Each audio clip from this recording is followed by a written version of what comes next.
let me ask you this. So obviously, I read it right here. It's considered a violation of the organization's guidelines. But this is what I don't understand. So if you violate it, is it a hard, fast rule that you're suspended a year?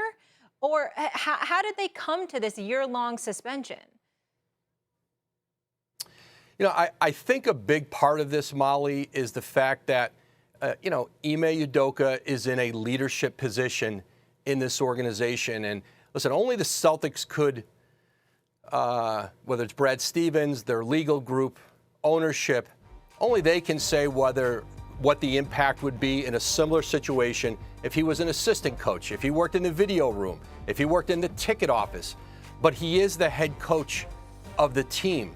And, I think this was a situation where there was a subordinate, somebody who worked within his leadership sphere. And I think that's certainly a big part of the significance of this suspension. And I think a breakdown, from the Celtics' point of view with Udoka in leadership, their trust, his decision-making, certainly, again, he is the head coach of a team. Had he been an assistant, would it be looked at differently? That's a good question, but he is the head coach. Well, interesting point that I wanted to bring up, because in your reporting, you highlighted consensual relationship, but it also said, violation of organizational policy. I'm paraphrasing, but that's essentially what it comes down to. What I'm interested in knowing from the Celtics' point of view, Woj, is this.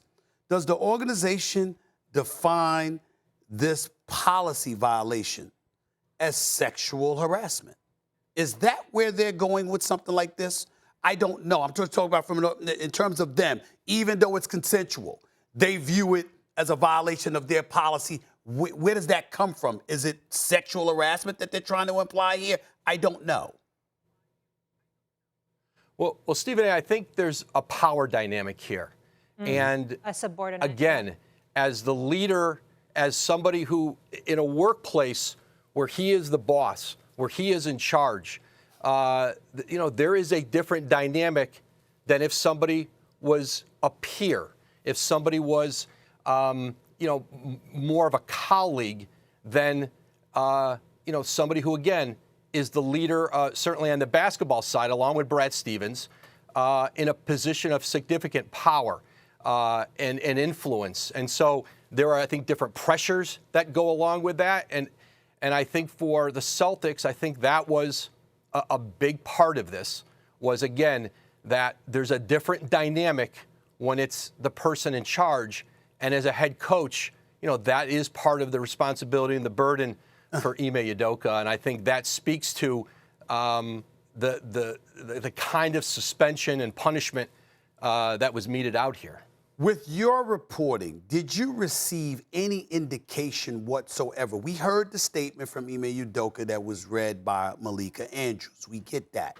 But in your reporting, did you get any indication at all that there was any kind of strong resistance from him, a temptation to fight this in any way? I think Udoka was limited in his options here. And again, I think essentially there were three options, Stephen A. and Molly, accepting the one-year suspension, resignation, or firing. And certainly each has its own consequences in terms of your contract, money. Certainly those are all impacted in different ways based on any of those decisions. So I do think there was a process of days here where those conversations went back and forth between the Celtics and Udoka. But certainly, I think both sides thought about all of those options. And again, a one-year suspension that comes without an assurance that he returns for next season, it speaks to the fact that there's a real possibility he has coached his last game in Boston. Yeah. And I just want to remind everyone, we will hopefully get a lot of answers to this because we're going to carry the press conference live from Boston in moments. But while we are still waiting, Woj, I had another question for you. So obviously the interim coach we know will be Joe Mazzulla. What are you hearing about that decision in him? Yeah, Joe Mazzulla is a fast riser in the coaching profession. 34 years old. He'll be the youngest head coach this season in the league, just a few months younger than Will Hardy, the new coach in Utah, who was together with Mazzulla in Boston last season. Both were finalists for the Jazz job. I know this about Joe Mazzulla. He commands the respect of the players in Boston. He had started out on Brad Stevens' coaching staff. Udoka kept him as part of his staff when he took over. And this is somebody who was going to be a head coach in all likelihood in the NBA. This is obviously coming sooner than he would have imagined at 34. This is a very tall order. This is not like being involved in the Utah job where you're going to be in a rebuild and you have time with a young group to do a lot of teaching. This is an organization with championship aspirations who has a window here to win a title. I mean, he's going to get an opportunity here. I think Brad Stevens would like to perhaps add to his coaching staff, get him some more veteran help. But I think Stevens is there as a resource for him upstairs. Obviously, he had very good success as a head coach. He's coached this team, and I think he was a resource for Ime last season too.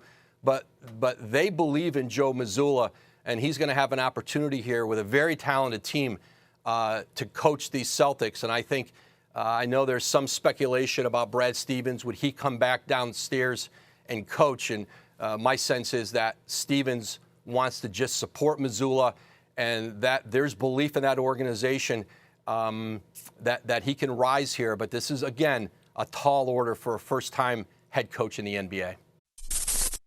Thanks for watching ESPN on YouTube. For live streaming, sports, and premium content, subscribe to ESPN+.